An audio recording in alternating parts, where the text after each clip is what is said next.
Bonsoir Philippe.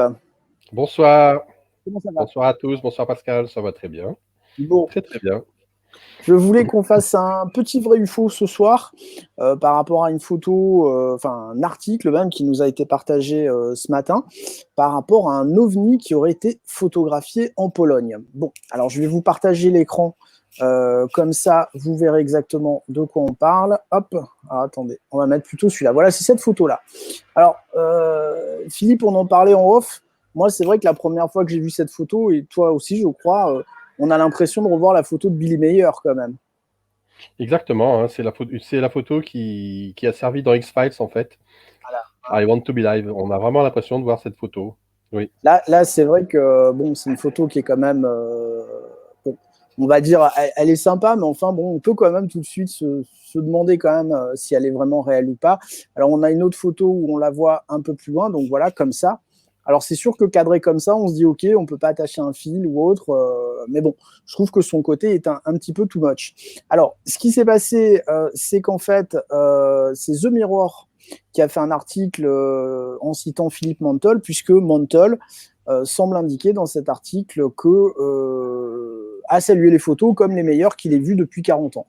Alors, c'est toujours pareil, hein, je crois qu'il faut quand même attendre ce que va dire Philippe, parce que Philippe a effectivement publié ses photos sur son mur, mais j'ai vu qu'aujourd'hui, ou il y a très peu de temps, il a mis qu'il allait apporter des éléments de réponse par rapport à cette histoire. Tu penses qu'il a réellement pu se faire avoir ou pas? est-ce qu'il s'est fait avoir?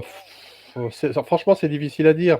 Mais comme voilà, c'est quand même quelqu'un qui a beaucoup d'expérience, qu'il se soit fait avoir, voilà, c'est un C'est peu, étonnant quand même. c'est étonnant. C'est vraiment étonnant de la part de Philippe Mantel. C'est étonnant, tout à fait. Alors, on va rappeler la genèse. En fait, Philippe a ces photos de la part d'un ufologue polonais qui s'appelle Bernatowicz.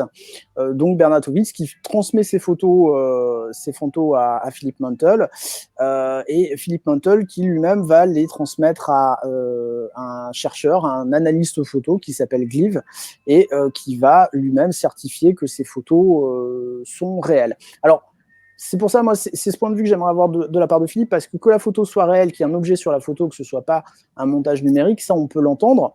Maintenant, de là à dire que c'est réellement ce qu'on appellerait une soucoupe volante, parce que sur le coup, c'est quand même ça, moi, je sais pas, je trouve ça un petit peu étonnant. Oui, on peut penser par exemple à la photo du petit Réchin. C'était une photo réelle, c'était vraiment un objet. Hum, hum, Sauf hum. que c'était un objet en polystyrène qui était à 30 cm de l'objectif. Voilà, Le donc c'est fait, que, vrai le que fait que ce soit un objet réel, ça ne veut pas dire exogène. voilà. Alors qu'il soit réel, qu'il ait une réalité physique, bah, sur le coup, on va voir qu'effectivement, ça c'est vrai. Mais enfin, de penser à une soucoupe volante, moi, alors c'est toujours pareil. Il y a l'article du Mirror. L'article du Mirror est quand même très dynamique, enfin très fait vraiment dire à Philippe que voilà que c'est quelque chose de très concret, qu'il y croit presque qu'on a une preuve pardon, parce qu'on a quand même la phrase si l'analyse de Jason Gibbs est correcte. Je n'ai aucune raison de suggérer le contraire. Alors, ces 5 photos d'OVNI de Pologne pourraient être les meilleures que nous ayons. Bon, voilà, on en est là, sauf que bien sûr, Scott Brando, du Faux Fan Terrestre, va s'intéresser à la question et va trouver assez rapidement, alors on salue Scott Brando qui, encore une fois, avec UFO Fan Terrestre, fait un très bon boulot, puisque dans le post que va mettre Philippe, il va y avoir la réponse d'un certain Janus Gazda. Je vous admets que j'ai cherché ce poste, il n'y est plus. Alors, est-ce qu'il a été supprimé? Je ne sais pas. Mais Janus Gazda qui va transmettre à Philippe cette réponse. Je suis vraiment désolé, mais c'est un fake. Je suis l'auteur de ces photos. Je les ai prises pour montrer à quel point Robert Bernatowicz est crédule. Je n'aurais jamais imaginé qu'il les enverra à d'autres personnes. Je suis désolé que vous ayez été trompé. Je ne voulais qu'impliquer Robert Bernatowicz. J'ai pris ces photos il y a 2 ans. Dès que je les ai faites, je les ai envoyées à Robert. Il savait que c'était un fake dès le départ. Le plus étrange étant qu'il décide d'impliquer d'autres personnes à ça, et on voit l'objet qui est pris en photo. Là, il n'y a vraiment aucune ambiguïté. Voilà, là voilà, c'est comme ça. Donc voilà. Bon, moi, je t'admets, Philippe, je suis un petit peu embêté parce que voilà, j'aimerais avoir le son de cloche de Philippe quand même. Est-ce qu'il va dire bah, je me suis fait avoir comme un bleu? Est-ce qu'il va dire non, c'était pas aussi simple que ça? Voilà, je ne sais pas. Je comprends pas bien le positionnement de cet ufologue polonais, Bernadowicz, puisque apparemment il savait que c'était un fake. Pourquoi le transmettre à Mantle? Pourquoi essayer d'aller un peu plus loin? Pourquoi essayer de monter le truc en épingle en sachant que ça allait se dégonfler assez vite? J'ai un peu de mal à comprendre, si ce n'est pour faire un buzz de 5 minutes. T'as une analyse, toi, là-dessus, ou pas, en tant que directeur des enquêtes? De toute façon, pour nous, après, c'est difficile, parce qu'on n'a pas les photos originales, on n'a pas accès aux témoins.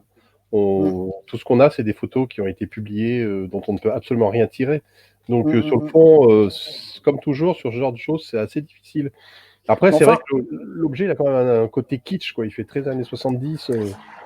Là, la personne qui fournit ce cliché, qui fournit cet objet, là, pour moi, c'est une preuve implacable. C'est bien cet objet qu'il a utilisé, parce que on pourrait imaginer qu'une personne veuille se faire passer pour le preneur de vue initial et dise, je vous ai su, c'était un fake, alors que c'est pas lui. Sauf que là, il transmet quand même une photo de l'objet. Pour moi, il y a absolument pas photo. Enfin, il y a pas d'ambiguïté. Oui, en fait, des photos comme ça, il y en a beaucoup qui traînent sur le net. Hein. Ouais. À une époque, on en a vu beaucoup. Il y a des gens qui s'en étaient fait une spécialité. Et c'est vrai qu'on en voit moins maintenant. Parce qu'en fait, c'est des photos à l'ancienne. Visiblement, c'est un truc à l'ancienne. Il n'y a pas de numérique, il n'y a pas de. C'est juste un truc qui est soit jeté, soit suspendu. Voilà. Ouais, c'est sûr que. Mais on ne peut pas savoir s'il y a un fil, tout ça. On ne peut pas analyser la photo. Là, on n'a pas les originaux. Donc Puis le cadrage est fait en fonction aussi. Hein, donc, c'est sûr que. Voilà. Alors, est-ce que le fait effectivement que la personne qui a analysé la photo, ils disent oui, c'est pas un montage, il y a vraiment un objet. Voilà, donc c'est vrai. Et donc, s'il y a vraiment un objet, c'est obligatoirement une soucoupe volante et ça ne peut pas être un fake. Voilà, je crois que c'est là peut-être où Philippe Mantle et Jason Glyph se sont fait avoir. Ce qui est dommage, c'est qu'une fois que l'article du Mirror est sorti, après, c'est assez difficile quand même de revenir en arrière, ou en tout cas sans quelque part se désavouer un petit peu. Bon. On verra la suite que ça va donner. Moi, on peut voir leurs commentaires, on peut voir voilà, comment eux analysent la chose. Oui. Comment vont tourner le truc, effectivement. Ils vont tourner le truc par la suite. Bon. Voilà, mais encore une fois, alors si vous n'êtes pas abonné, moi je vous invite à vous abonner sur la chaîne de UFO of Interest, qui fait vraiment du bon boulot, qui explique beaucoup de choses. Alors on va dire qu'il débunk, non, c'est simplement qu'il explique, qu'il essaie de trouver des solutions à des choses simples. Et c'est vrai qu'UFO of Interest, j'ai l'impression que lui, ce qui le dérange énormément, il n'a pas tort, c'est les fakes. Voilà, ça c'est quelque chose qui semble ne pas supporter et qu'il chasse, et il a bien raison de le faire, parce que ça fait de bien à personne de voir des fakes traîner comme ça et de ne pas les expliquer. Voilà. Philippe, est-ce que tu veux rajouter quelque chose sur ce cas polonais? Bon, écoute, pour le moment, non. Hein, je dirais à suivre. Ouais. Moi alors, je pense. À suivre plus sur la façon dont ça va être fait, plutôt que sur le fond, en fait. Parce que sur le fond, je pense que, pour moi, moi, c'est un trucage, quoi. Il n'y a pas de. Non, la question qu'on peut se poser, c'est comment justement ça arrive, des cas comme ça arrivent à être montés en épingle, arrivent à. Ouais. Parce que là, encore une fois, le problème, Philippe, en tant que directeur des enquêtes, tu vas être d'accord, quand Bernatowicz donne la photo à Philippe Mantle, il semble dire, mais la source se cache. Enfin, en tout cas, la source, on ne peut pas la travailler. Oui, c'est ça.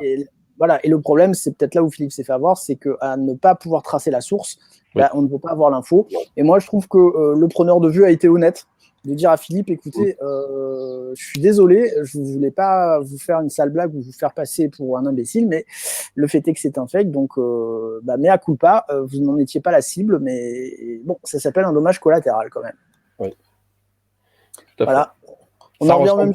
Et c'est vrai que ça ressemble quand même beaucoup, je trouve. On dirait que ça a été fait exprès pour ressembler aux photos de X-Files. De meilleurs. Ouais, non, mais je pense. De meilleurs. On a l'impression que ça a été cadré même exprès pour ça, quoi. Ouais. Ça pourrait bien, justement, comme il le dit, une photo pour montrer qu'on peut faire ça, quoi. Voilà. C'est dommage parce que, voilà, s'il n'y avait pas eu cette histoire derrière, moi je trouvais que ça faisait très kitsch et ça faisait une très belle photo au final. Voilà, ça faisait une belle photo d'OVNI à l'année 60-70. Bon, voilà. Mais Dans les boulons. Ouais, là, c'est du vrai tous les boulons, c'est du Adamski, du meilleur, enfin bon, tout des choses assez mythiques en ufologie, mais qui font pas extrêmement bien aux chercheurs sérieux, effectivement. Bien, encore une fois, Philippe, je crois que le mot de la fin, ça va être la source, encore une fois. Tout à fait, une fois de plus. N'importe quelle photo que ce soit, si on ne sait pas d'où elle vient, si on ne peut pas interroger la personne qui l'a fait, voilà, ça n'a pas. Cherchez pas plus loin. Voilà. Voilà. Quelqu'un qui vous met, ça me rappelle le fake de la lune, hein, où la personne, en fait, c'est un pote qui lui donne la vidéo, machin. Bon, c'est gros comme une maison, quoi. Au final, c'est un gros fake. Et voilà. Je pense que dès qu'on dit c'est quelqu'un qui me l'a donné et qui peut pas donner son nom, je trouve que de suite, ça sent un petit peu la matière fécale. Voilà, c'est le cas ici. Désolé de le dire. Et surtout, on peut pas enquêter. Voilà. En tout cas, on peut spéculer tout ce qu'on veut, mais on n'aura pas on n'aura jamais la vraie réponse. Philippe, le mot de la fin en tant que directeur des enquêtes? Écoute, j'espère qu'on aura des cas un peu plus sérieux dans l'été, à se mettre sous la dent. Voilà. On pourra faire une émission sur quelque chose où on se pose vraiment des questions. Un peu plus consistant, ouais. Voilà. Bon, l'été arrive, hein, regardez en l'air. Et puis, voilà, n'ayez pas peur si vous ne comprenez pas quelque chose, de nous l'exposer. On pourra peut-être vous l'expliquer, tout simplement. Hein, oui, ça c'est important. Il ne faut pas avoir de honte, en fait, parce qu'il y a plein de choses dans le ciel qui sont... qui peuvent nous... On peut tous se faire avoir. Et voilà, au contraire, je trouve que c'est un côté éducatif qui est très bien. C'est un côté pédagogique. Donc, il ne faut pas hésiter à venir sur notre site, à mettre vos témoignages. Il n'y a pas de souci. Et n'hésitez pas à regarder les petites vidéos qu'on a fait sur Stellarium, sur Even Above, voilà, sur tous ces outils qui peuvent vous aider à identifier vraiment en direct ce que vous pouvez voir dans le ciel. Voilà. Philippe, je te souhaite un bon été. Eh bien, écoute, Pascal, très bon été à toi aussi, très bonne soirée. Bon été à tous. Et peut-être qu'on aura à intervenir dans l'été en cas de grosse actu. On sera là, bien sûr. Le MUFON ne dort jamais. Voilà. Bon, bonne soirée à tous. Et puis à très bientôt, Philippe. Ciao, ciao. À très bientôt, au revoir.